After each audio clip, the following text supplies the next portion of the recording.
Be ready start.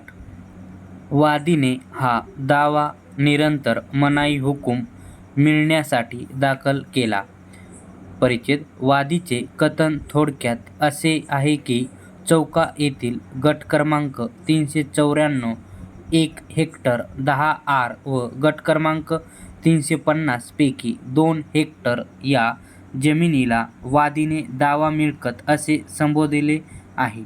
गट क्रमांक 393, 394 व 350 या तीनही जमिनी एकमेकांच्या लगत असून त्यामध्ये एक विहीर आहे. वादी हे दावा मिळकतीमध्ये विविध पिके घेतात.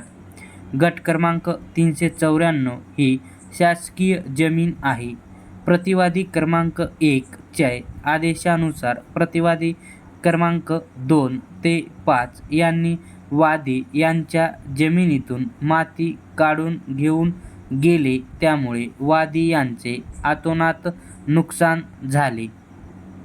दावा मिळकतीमध्ये सुपीक गाळ काढून घेतल्यामुळे जमिनीच्या सुपीकतेवर परिणाम झाला.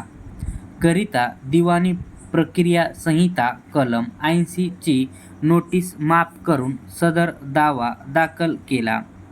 प्रतिवादी क्रमांक 2 ते 5 यांनी वादी यांचे कब्जे वहिवाटीला अडथळा निर्माण करण्याचा कोणताही अधिकार नाही.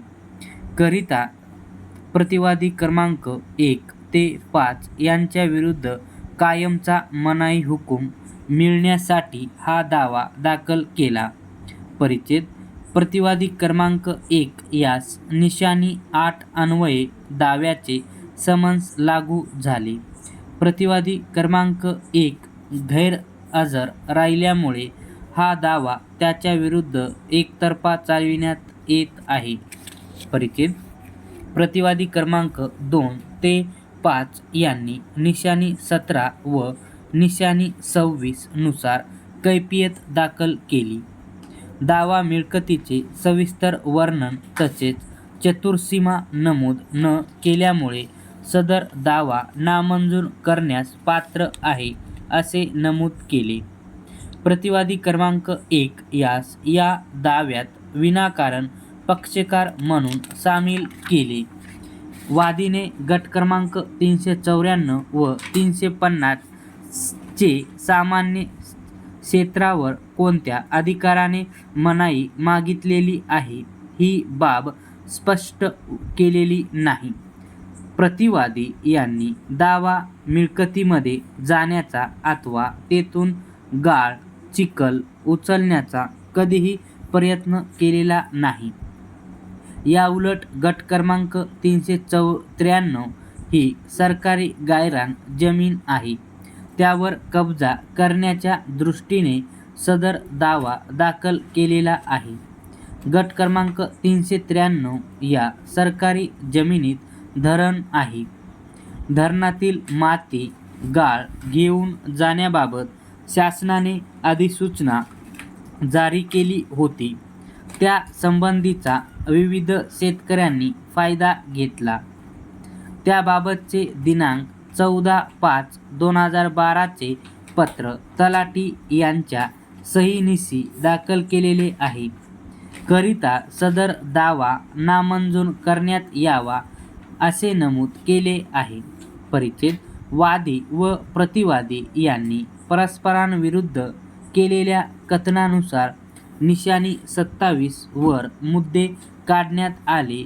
त्यावरील निष्कर्ष कारणमीमांसेसह खालील प्रमाणे नमूद केलेले आहे. परिच्छेद. वादीतर्फे 2 साक्षीदार तपासण्यात आले. प्रतिवादीतर्फे प्रतिवादी क्रमांक 2 हा एकच साक्षीदार तपासण्यात आला. वादी क्रमांक 1 उकडू गुंजाळे नियमितपणे न्यायालयात हजर असून सुद्धा त्याची साक्ष नोंदविण्यात आलेली नाही. याबाबत वादीतर्फे कोणतेही स्पष्टीकरण दाखल केलेले नाही. परिच्छेद. मुद्दा क्रमांक 1 ते 3 हे एकमेकांशी निगडीत असून त्यानुसार पुरावा देण्याची संपूर्ण जबाबदारी वादी यांच्यावर असल्याने सर्व मुद्दे चर्चेसाठी एकत्र घेण्यात आले. वादीतर्फे श्री. मोरे वकील यांनी असा युक्तिवाद केला की प्रतिवादी यांनी दावा मिळकतीतून माती घेऊन गेल्यामुळे वादी यांचे अतोनात नुकसान झालेले आहे. त्याबाबत प्रतिवादी यांनी नुकसान भरपाई द्यावी. तसेच यापुढे प्रतिवादींनी पुन्हा माती नेऊ नये असा कायमचा मनाई हुकूम देण्यात यावा असे सांगितले. परिच्छेद. प्रतिवादी क्रमांक 2 ते 5 यांच्यातर्फे श्री. चव्हाण वकील यांचा सविस्तर युक्तिवाद ऐकला. दाव्यामध्ये नमूद केलेला काही मजकूर पुराव्यामध्ये नमूद नाही. तसेच पुराव्याच्या शपथपत्रामध्ये नमूद केलेला काही मजकूर दावा मिळकतीमध्ये नमूद केलेला नाही असे सांगितले.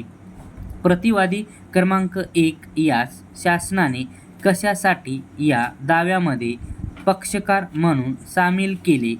तसेच गट क्रमांक 393 ही वन खात्याची जमीन असून त्यामध्ये शासनाचे तळे असल्याबाबतचा मजकूर वादी यांनी जाणीवपूर्वक नमूद केलेला नाही. याकरिता सदर दावा नामंजूर करण्यात यावा असे सांगितले. परिच्छेद.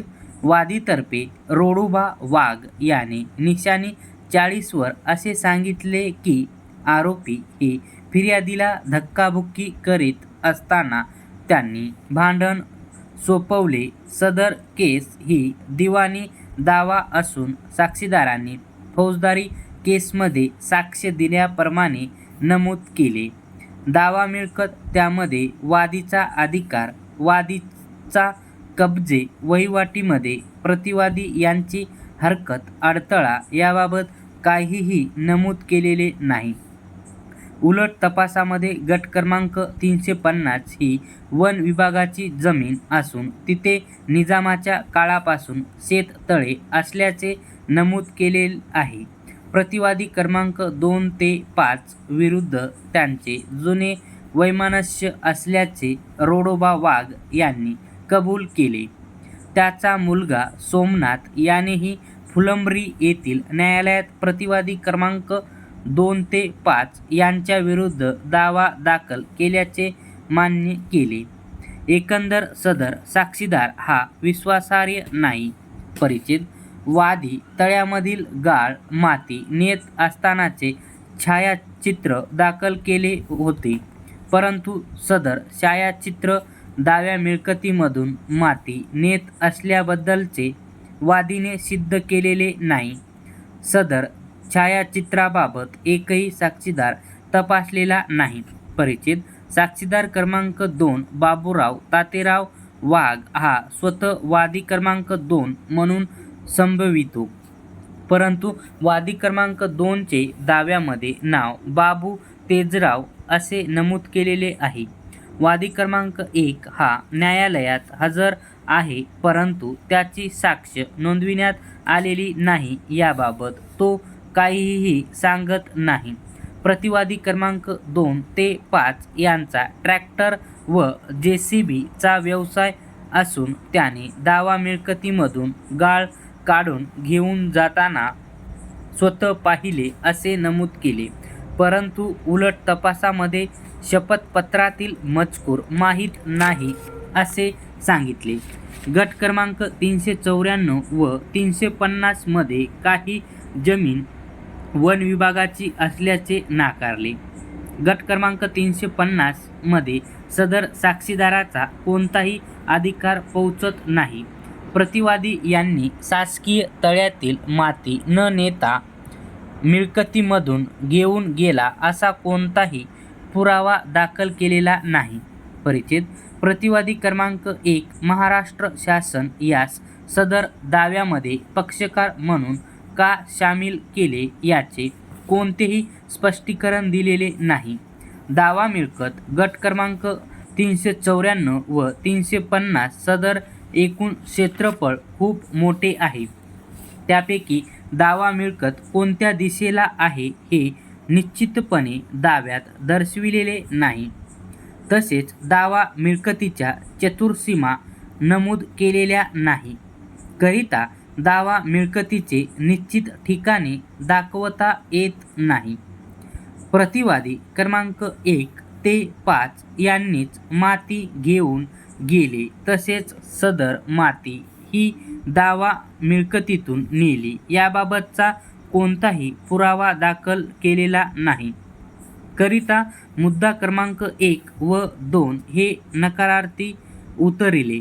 परिच्छेद प्रतिवादी क्रमांक 2 ते 5 यांनी वादी यांचे कब्जे वहिवाटीला अडथळा निर्माण केला याबाबत ठोस पुरावा दिलेला नाही.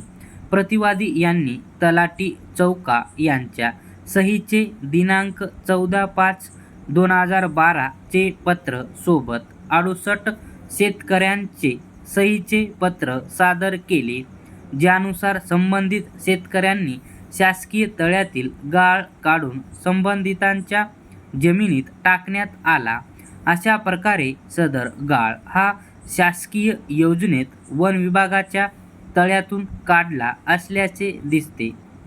शासनाची गायरान जमीन ही दावा मिळकतीच्या लगत असल्यामुळे वादी यांनी पूर्व वैमनस्यामुळे सदर दावा दाखल केला असे स्पष्ट होते. किंबहुना सदर बाब साक्षीदार क्रमांक 2 बाबूराव वाघ याने उलट तपासामध्ये मान्य केलेली आहे करिता मुद्दा क्रमांक 3 नकारार्थी उतरविला. परिच्छेद एकंदरीत उपरोक्त चर्चेनुसार सदर दावा खारिज करणे क्रमप्राप्त आहे करिता हुकूम 1. दावा खर्चासह खारिज करण्यात येतो. 2. येणेप्रमाणे हुकुमनामा तयार करण्यात यावा. स्टॉप.